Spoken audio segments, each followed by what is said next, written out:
Movies అనేటప్పటికి యూజువల్‌గా ఈ యాహ్! బ్యాక్‌గ్రౌండ్ లేని వాళ్ళకి ఓకే. ఖచ్చితంగా ఒక పర్సెప్షన్ అనేది కూడా ఉంటుంది. మతలబ్? అంటే అమ్మాయిలు గాని వెళ్ళకూడదు. సో, అక్కడ ఏదో సంథింగ్ హ్మ్. అంటే కొన్ని జరుగుతూ ఉంటాయి. So, exactly. కమిట్మెంట్ అని లేకపోతే అమ్మాయిలు ఇబ్బందులు పడుతున్నారని ఇలాంటియన్నీ చాలా వింటూ ఉంటారు. సో, ఫస్ట్ నువ్వు ఇటు సైడ్ వస్తా అన్నప్పుడు coming to your family wise కానీ వాళ్ళు అన్న సందర్భం అంటే వద్దు అన్నారా? లేకపోతే వాట్ దే సెడ్?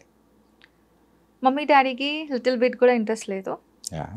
కానీ మదర్స్ ఎలాంటి వాళ్ళంటే పిల్లలకి ఎలా చేస్తే హ్యాపీగా ఉంటదో అదే మనం కూడా చేద్దాం, వాళ్ళకి సపోర్ట్ చేద్దామని మదర్స్ అలా ఆలోచిస్తారు. హ్మ్. ఆఫ్‌కోర్స్ మమ్మీకి, డ్యాడీకి ఇంత బిట్ కూడా ఇష్టం లేదు.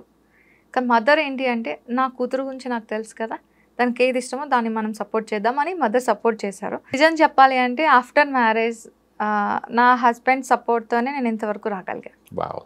వై? నైస్. బికాస్ తనకి తెలుసు నేనేంటి, ఎంతవరకు మూవ్ అవుతాం, ఎంతవరకు మూవ్ అవ్వం, వాట్స్ అవర్ నెసెసరీ, మన నెసెసరీ ఏంటి, మన నీడ్స్ ఏంటి. హ్మ్. ఇప్పుడు నాకు చాలా నీడ్ ఉందండి, ₹1,00,00,000 కావాలి.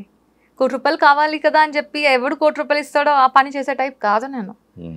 ఆ ₹1,00,00,000కి నీ జీవితాంతం నేను కష్టపడతా, ఎంత వరకున్నా హార్డ్ వర్క్ చేస్తా. హ్మ్. అంతేగాని ఇప్పుడు వచ్చేస్తుంది కదా, ఆ పని చేస్తే వచ్చేస్తుంది కదా అంటే నేను అలా చేసే మనిషిని కాదు. ఐ వాంట్, నేను స్ట్రగుల్ అవ్వాలి, పెయిన్ తీసుకోవాలి, హార్డ్ వర్క్ చేస్తే కానీ నాకు ఆ ఫీల్ రాదు. అప్పుడు వచ్చిన అమౌంట్ ఎలా అనిపిస్తుంది అంటే యూజ్ చేసినప్పుడు చాలా హ్యాపీ ఫీల్ ఉంటుంది. ప్రీషియస్. చాలా. ఎందుకంటే నేను కష్టపడ్డ డబ్బు అది హ్మ్. అని చెప్పుకోవడానికి బాగుంటుంది. ఇలాంటిది ఏమన్నా ఇబ్బందులు ఏమన్నా ఇండస్ట్రీలో ఇన్ని ప్రాజెక్ట్స్ చేస్తున్న టైంలో ఎప్పుడైనా ఫేస్ చేశారా? బేసికలీ మాటల వరకు అయితే మాత్రం కొందరు వచ్చారు. కానీ నేను ఒకటైతే చెప్తానండి, యా.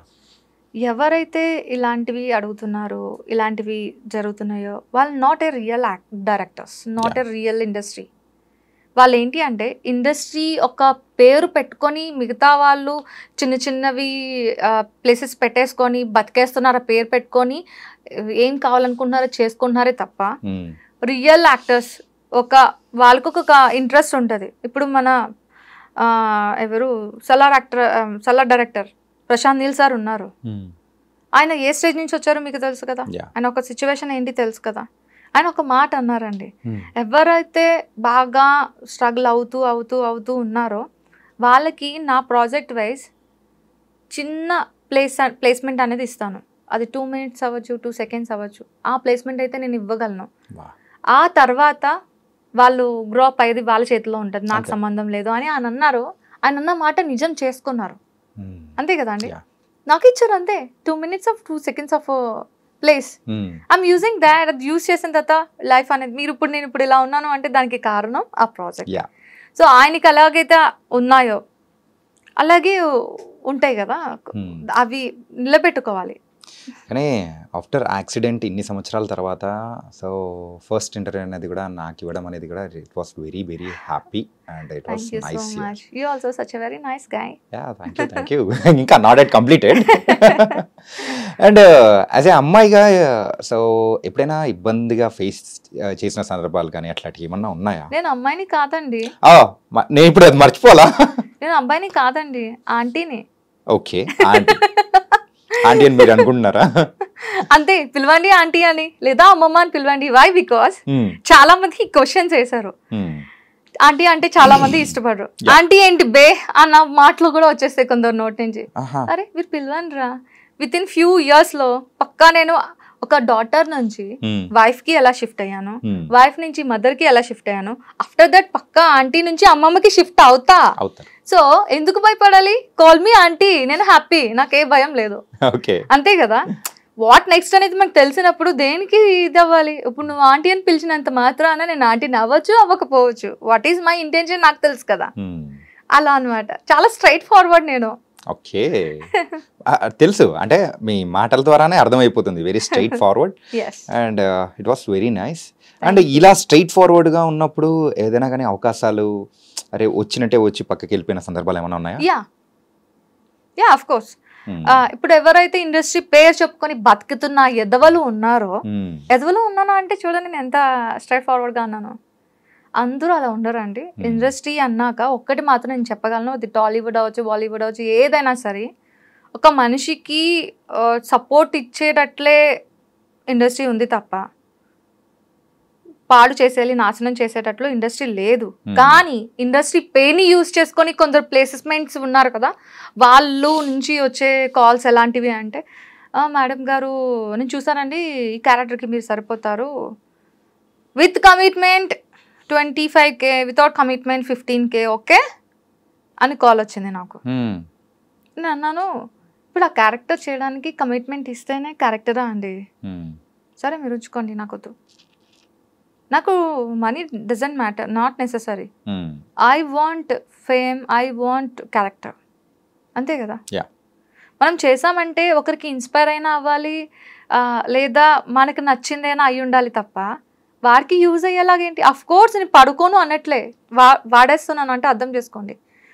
మనకి అంటూ ఒకరిని రాసే ఉంచుతారు, లేదా నీకు ఒక లవర్ ఉండొచ్చు, లేదా నీ పార్ట్నర్ ఉండొచ్చు, వాళ్ళతోనే నువ్వు లైఫ్ని స్పెండ్ చేయొచ్చు. కానీ అందరితో అలా చేయలేం కదా. నేనైతే ఆ టైప్ కాదు, నేను చాలా స్ట్రైట్ ఫార్వర్డ్. ఎవరు ఏమనుకున్నా నాకు అనవసరం, ఇక్కడ ఏముంది అది చెప్పేస్తా. అదే ఫిల్టర్ లేదు కదా, యాక్సిడెంట్ తర్వాత ఆ ఫిల్టర్ అనేది ఎక్కడ కలిసిపోయింది. ఓకే, కానీ ఇట్లా స్ట్రైట్ ఫార్వర్డ్గా ఒక అమ్మాయి ఉండడం అనేది కూడా చాలా మందికి కూడా మంచి ఇన్స్పిరేషన్, మెయిన్గా ఈ ఫీల్డ్లో.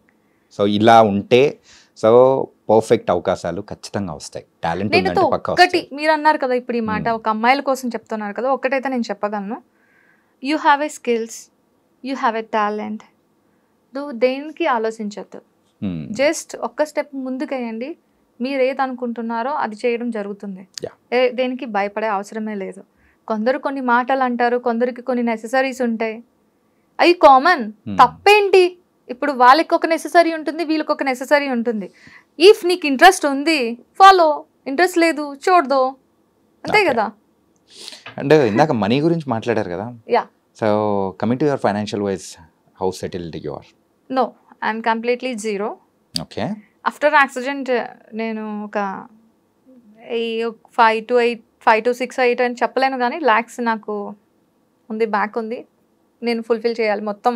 అవి ఇస్తే కానీ నా అప్పు అనేది క్లియర్ అవ్వదు. ఆ అప్పుని క్లియర్ చేసుకోవడానికి మళ్ళీ ఇండస్ట్రీకి వచ్చాను. ప్లీజ్ దయచేసి నన్ను అమ్మమ్మ క్యారెక్టర్ని, అడుక్కున్న క్యారెక్టర్ని ఇవ్వండి, చేసి బతికేస్తాను. ఆ డబ్బులతోని నా ఫైనాన్షియల్ని క్లియర్ చేసుకుంటాను. అంటే ఇప్పుడు ఒక చిన్నది అడగనా, యాక్సిడెంట్ టైంలో అప్రాక్సిమేట్గా ఎంత ఖర్చు ఉంటుంది? 10 lakhs దాకా, అప్రాక్సిమేట్లీ 10 lakhs దాకా. Okay, now you are in debts. So ఇప్పుడు ఆ డెబ్ట్స్ అనేది కూడా మొత్తం క్లియర్ చేసే సందర్భంలో ఉన్నారనమాట. ఎస్. ఓకే, నాకు ఇప్పుడు చెప్పాలనేంత ఎనర్జీ ఉంది. ప్లీజ్ నన్ను వర్క్ చేయనివ్వండి, మీ అందరూ సపోర్ట్ చేయండి. అందరికీ ఒకటే మాట, ఆమె బెగ్గర్. ఎస్, నేను ఒప్పుకుంటా, నేను బెగ్గర్నే. ఎందుకు బెగ్గర్ని అంటున్నాను అంటే, బయట అడుక్కున్న వాళ్ళకి మీరు ₹2 ఇస్తారు కదా, నేను అలాంటి అడుక్కున్న మనిషిని కాదు, మీ అందరినీ వర్క్ అడుక్కుంటున్నా. ఆమె వెరీ గుడ్ బెగ్గర్ని. ప్లీజ్ మీరు వర్క్ ఇవ్వండి, ఈ బెగ్గర్కి హెల్ప్ చేయండి. సో ఇలా అనడం అనేది కూడా కరెక్ట్ కాదని నేను అనుకుంటున్నాను, really. So it was not an correct word for that. Yes, మరి ఇంకా ఆప్షన్ లేదు. No, you are proven that one. Already ఒక క్యారెక్టర్స్ అనేది చేసుకుంటూ మెల్లమెల్లగా వెళ్తూ ఉన్నారు. ఏంటంటే కనిపించింది మీరు అంత పెద్ద మూవీలో, సలార్ మూవీలో 2 minutes అయినా కానీ దాని ఇంపాక్ట్ అనేది, సో తర్వాత కూడా ఎన్ని దానిలలో చూస్తున్నాము, ఎన్ని మీమ్స్ కానీ ఆ ట్రోలింగ్ దానిలలో కానీ చాలా చూస్తూ ఉన్నాము. సో ఇచ్చిన క్యారెక్టర్ ఇంత నడివి తక్కువ ఉన్నా కానీ you prove and that one. So అలా ఏం లేదు, మంచి మంచి క్యారెక్టర్స్ వస్తాయి. అండ్ యాక్సిడెంట్ అయిన తర్వాత again you are back to the industry కాబట్టి it was very nice. But please ఇంకోసారి sincere request from my side, ఆ వర్డ్ అనేది అస్సలు యూజ్ చేయకండి. You're artist. ఈ సపోర్ట్ ఉంటే ఎవరి నుంచి వస్తాయి చెప్పండి? వస్తుందండి. నాకు ఆ సపోర్ట్ ఇంకా అంత లేదు, అది అందుతుందని డైరెక్ట్గా అడిగేస్తాను. బట్ మీరు ఇంత బోల్డ్గా, మీరైతే స్ట్రైట్ ఫార్వర్డ్గా ఖచ్చితంగా మీరు అంటే సిన్సియర్గా హానెస్ట్గా ట్రై చేస్తున్నారు కాబట్టి, సో దేవుడు కూడా ఖచ్చితంగా, అంటే మీరు దేవుడు అంటే నమ్మరు అంటున్నారు కాబట్టి మీ కృష్ణుడు ఖచ్చితంగా మీకు మంచి రూట్ అనేది చూపిస్తాడు. It was very nice Pooja, thank you. And last question, so Pooja Vishweshwar, so Vishweshwar అనేది ఏంటి? డాడ్స్ నేమా లేకపోతే హస్బెండ్స్ నేమా ఏంటి? Basically dad's name is Rao. Pooja Rao అనేది నేను ఎందుకు పెట్టుకోలేకపోయాను అంటే, నేను ఏమవుదాం అనుకుంటున్నా అనే దానికి వాళ్ళ నుంచి నాకు ఎలాంటి సపోర్ట్ రాలేదు. ఆఫ్టర్ మ్యారేజ్ నా హస్బెండ్ వల్ల నాకు నేనేం అనుకుంటున్నా, ఏం చేయాలనుకుంటున్నా అనేది చిన్న ఒక 10% సపోర్ట్ తన దగ్గర నుంచి దొరికి, నాట్ 90%, 10% సపోర్ట్ దొరకడంతో నేను ఇప్పుడు ఇక్కడ ఉన్నాను అంటే 100% ఇచ్చుంటే ఎక్కడుండేదానో తెలీదు. దానికి నేను విశ్వేశ్వర్గా కన్వర్ట్ అయ్యా. ఓకే, పూజా విశ్వేశ్వర్. నైస్. ఈ విశ్వాన్ని సృష్టించడానికి కాదు, శాసించడానికి వచ్చేసా. అమ్మ బాబోయ్, పెద్ద మాటే. సో ప్రెజెంట్ మరో జన్మ ఎత్తాను కదా, ఇది నాకు రియలీ సెకండ్ లైఫ్ కదా. యా, నిజంగా విశ్వాన్ని సృష్టి మొత్తం తిరిగి వచ్చేద్దామని చెప్పి వచ్చా రంగంలోకి.